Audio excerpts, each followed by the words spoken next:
We're in the S6, and guess what? There is no engine light. Sorry, I'm driving. I probably should have filmed this before I started driving. But man, it feels good to be back behind this view with no light. Sometimes I forget how fast this car is, too.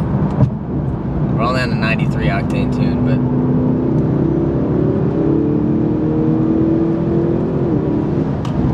it's so easy. So we made it to the house. The S6 is right here.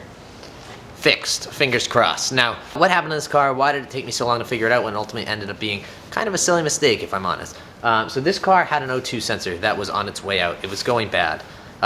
If I drove a long distance, the check engine light would come on for O2 sensor stuck lean. At the time, right before I installed the dump box in this car, which requires messing with fuses, I had just driven to Connecticut and back, and the check engine light always comes on when I go to Connecticut and back because it's a long distance. So I hadn't cleared the check engine light yet, and I went ahead and did the TGK Dump Box install for the trunk, which if you don't know, essentially at a press of a button, it'll vent all the air out of the system and dump the car on the ground. It kind of looks like this. Now, when I did that, everything seemed to be working afterwards. Remember, I had just driven to Connecticut, so the check engine light was already on. I was used to it. I hadn't cleared it just because I thought it would come back on the ride home. I then went in probably 2 or 3 weeks later and was like, man, this check engine light's annoying, let me clear it again. At that point, I realized that it was not only an O2 sensor code, but there was also a fuel evap system code. Now, being in my mind, I was like, hey, I messaged Tyler, I was like, hey Tyler, have you ever had this come up before? Have you ever had an evap code as a result of installing the dump box? He was like, no, we never have, because logically, there shouldn't be any sort of codes when all you're doing is taking out a fuse, adding in an add a fuse, and putting it back in. What had actually happened when I did that was not that the leak detection pump went bad, although that's a common thing on these cars. That was $250. It's not that there was frayed wiring, although Billy and I did find frayed wiring underneath the seat. Billy and I have the exhaust out of the car, heat shielding out, you name it. We finally come in here to chase the wire, and we find a little spot on this black wire somewhere. I can't find it. A little spot on this black wire right there. See that? See that shining through right there? Must have gotten crimped when I shut the seat, so we're praying that this is it. We were very disappointed after that clip to find out that we started the car and cleared the code. It came right back. Essentially what was happening was the leak detection pump, when we checked it for power, did not have any power to it. However, in the fuse box, there was power to the leak detection pump. Billy handed the car off to one of the guys that he works with, who's known as the Wizard. And what the Wizard did is spent 45 minutes online looking for a diagram of the fuse box. Now what he found is that in the 6th slot in the trunk, in the 3rd panel, actually, I'll show you. We come in here, move this out of the way.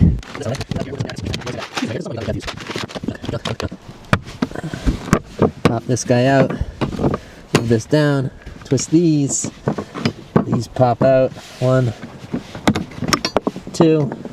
This comes out. I'm gonna have to set up the tripod because I have to undo this with my hand. Then this guy pops right out. There's a little connector on the 12 volt. That's what I had to do with my hand. And we are in business. So, what are you gonna notice here? There's one panel that is uncovered. That is the panel with the add a fuse for the dump box. Now, when we check the leak detection pump, there's a diagram online that says in the 6th slot, there is a fuse for the leak detection pump. So logically, we went from the front of the car, 1, 2, 3, 4, 5, 6. And that's where this 20 amp yellow fuse is, right there. That's what that 20 amp yellow fuse is. We replaced that fuse like 3 different times. We did you name it. We could not figure it out. The Wizard found out online that the fuse box actually goes from the back. So this is fuse number 1, 1, 2, 3, 4, 5, 6. And if you notice, there is a 5 amp fuse in there now. For whatever reason, when I did the install, I removed that 5 amp fuse and put it back in a different slot.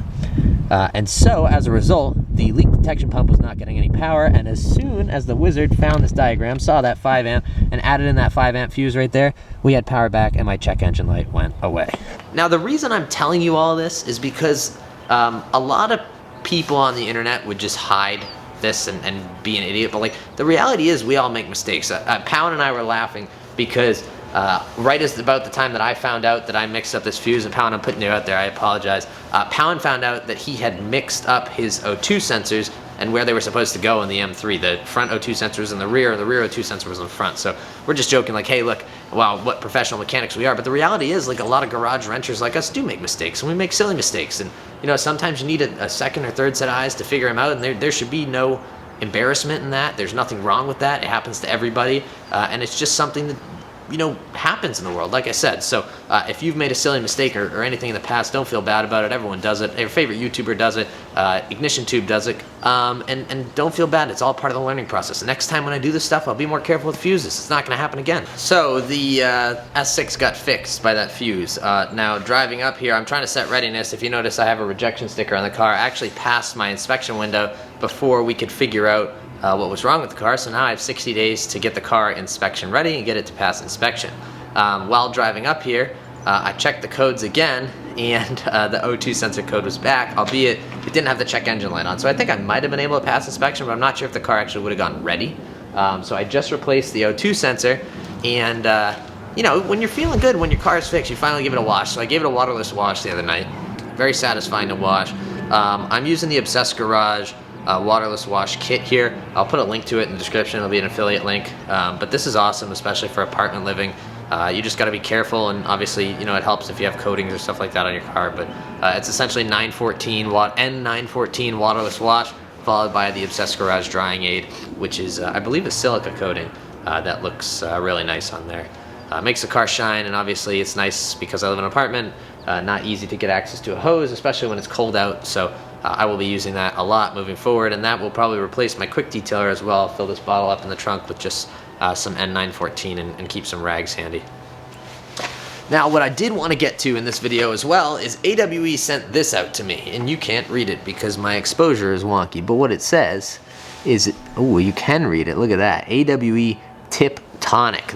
Just what it sounds like. AWE has a new exhaust tip cleaner. They sent it out to me.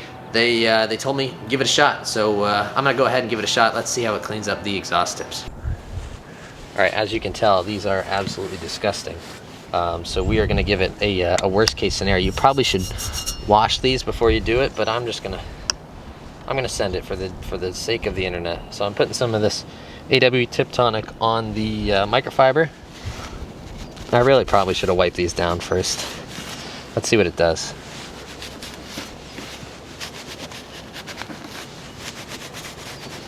Okay, this stuff, wow. I mean, I've used a lot of metal polishes in my day at various companies, various brands. I've never had one clean it up that easily just by rubbing it a couple times. Now I'm gonna have to get a tar remover on here because there's definitely some like wax and tar built up, or there's definitely some like road grime built up, but wow. I mean, that's pretty straightforward.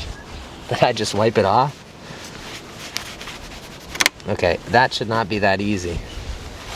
That is some good stuff, AWE. No way. That wasn't even sped up. All right, let's see what it does on the inside of the exhaust tip. That is pretty carbony. What? I